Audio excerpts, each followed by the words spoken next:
sangat wow sekali lah. Tiba-tiba ada hasil survei ini, sangat lucu sekali. Kenapa tidak dari dulu-dulu, misalkan tidak dari dulu-dulu sebelum ditetapkan Hasto sebagai tersangka? Kenapa hasil surveinya tidak dari dulu-dulu? Hasto sekarang jadi tersangka, tapi tiba-tiba ada hasil survei ini. Ini juga harus dikritisi. Menurut saya ada yang panik di sini. Hasto sudah jadi tersangka, tiba-tiba ada hasil survei ini. Ya pantaslah 77% akhirnya tergiring karena memang Hasto sudah menjadi tersangka. Seharusnya hasil survei ini ya pada saat lalu lah, tahun 2022, tahun 2023, Hasto apakah terlibat dalam kasus Harun Masiku atau tidak. Ini sangat lucu sekali lah. Saya jadi curiga ya.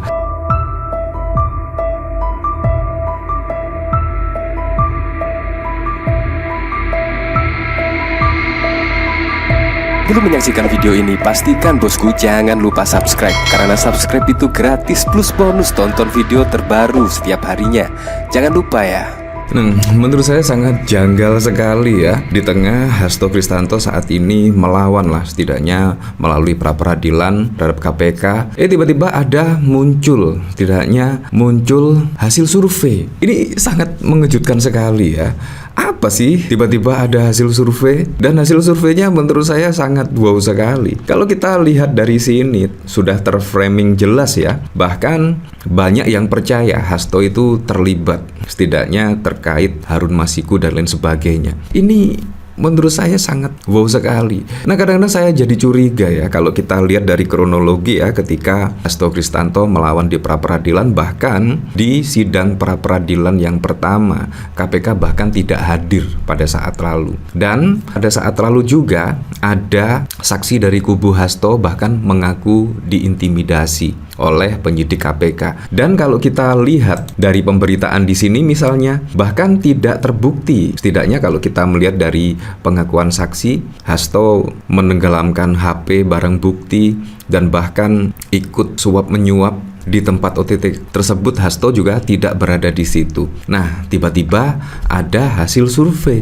Ini juga sangat mengejutkan sekali. Apalagi kalau kita lihat ya, sekitar 38% tahu Komisi Pemberantasan Korupsi yang menetapkan Sekjen PDIP Hasto Kristanto.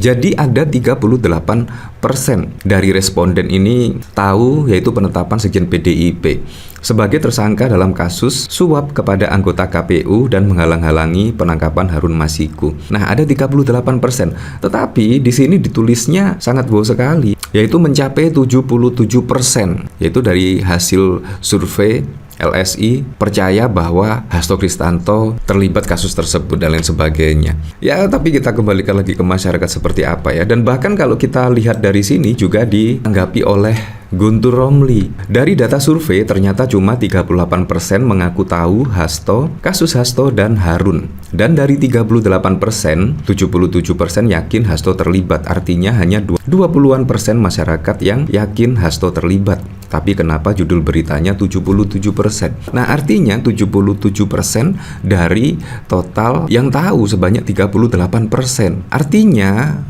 ya kemungkinan tidak sampai 15%-an saja ya. Nah, tetapi di framing seperti ini, ada apa ini? Menurut saya ini bentuk kepanikan dari KPK.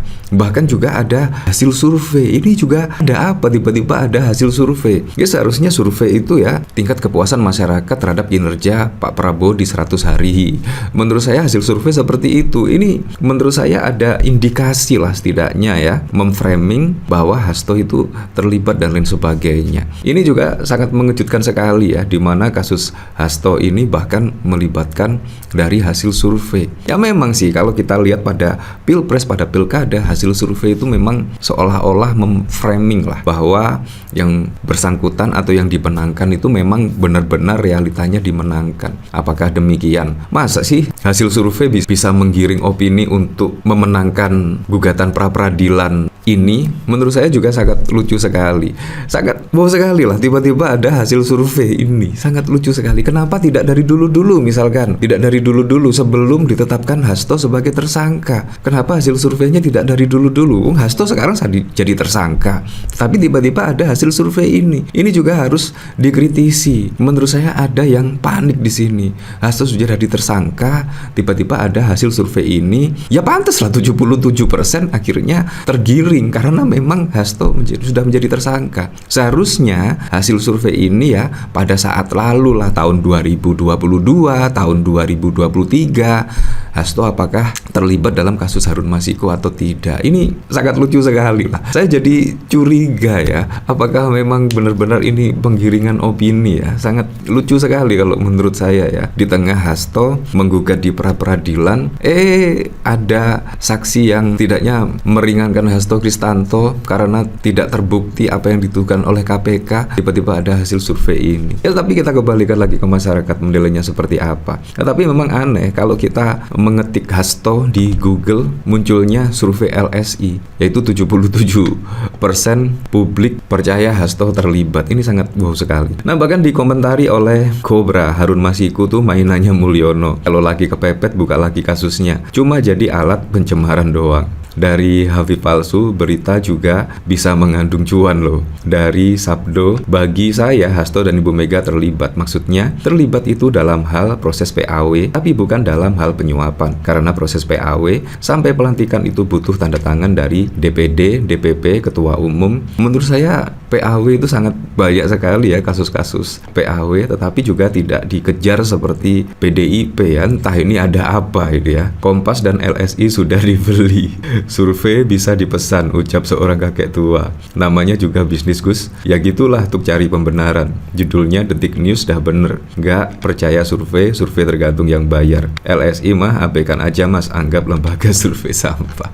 Ya akhirnya juga masyarakat sudah tidak percaya lagi ya dengan LSI ya. Tiba-tiba mendadak ada survei yang menyebut ini ya. Bahkan ketika Hasto Kristanto sudah menjadi tersangka, tiba-tiba ada hasil survei ini. Sangat lucu sekali kalau kita lihat dari kronologinya ya. Nah bahkan ada saksi. Wah, saksi di sidang pra-peradilan Hasto mengaku diintimidasi oleh penyidik pimpinan KPK, diminta periksa anak buahnya. Nah memang sangat buruk sekali lah ya. Saya berharap sih semoga memang ada keadilan lah di sini ya, di kasus Hasto Kristanto. Apakah memang benar-benar yaitu melakukan apa yang dituduhkan oleh KPK pada saat lalu. Ex anggota Badan Pengawas Pemilu Bawaslu Agustiani Tio telah menjadi saksi di sidang pra-peradilan kasus penetapan Hasto Kristanto sebagai tersangka atau Komisi Pemberantasan Korupsi. Dalam sidang pra-peradilan tersebut, Tio mengaku ada intimidasi yang dialami saat diminta keterangan oleh penyidik KPK bernama Rosa Purbobekti. Terkait hal tersebut, Ketua Perhimpunan Bantuan Hukum dan Hak Asasi Manusia PBHI Julius melihat adanya dugaan pelanggaran oleh penyidik KPK. Dia menyebut seharusnya proses hukum acara di dalam menggali, mencari, mengumpulkan alat bukti yang berupa keterangan saksi itu harus dilakukan secara sah. Selain itu, tidak boleh dilakukan dengan cara-cara paksaan, cara-cara intimidasi, apalagi mengarahkan untuk memberikan keterangan yang sebenarnya, tidak, atau bahkan sebuah peristiwa yang dialami, didengar, dan dilihat oleh si saksi. Nah, pelanggaran ini sudah pelanggaran etik yang sangat fundamental sehingga harusnya berpotensi dinyatakan sebagai sebuah pelanggaran berat dengan sanksi dilakukan pemecatan secara tidak hormat terhadap penyidik tersebut, kata Julius dalam keterangannya pada 9 Februari yang lalu. Hal lain, kata dia, upaya intimidasi kepada saksi berakibat pada pelanggaran dalam proses pengambilan alat bukti sehingga harus dinyatakan alat bukti itu batal demi hukum dan tidak dapat digunakan dalam proses hukum yang sedang dilakukan oleh KPK. Ya seperti itulah. Jadi kita kembalikan lagi ke masyarakat menilainya seperti apa ya. Apakah dari survei ini LSI apakah memang ada ya semacam pesanan atau sebagainya? Menurut saya juga sangat aneh sekali ya. Sangat aneh di mana saat ini Hasto sedang melakukan gugatan di pra-peradilan, tiba-tiba ada muncul ya menurut saya penggiringan opini lah. Tiba-tiba ada angka 77% masyarakat percaya Hasto terlibat di kasus Harun Masiku. Ya,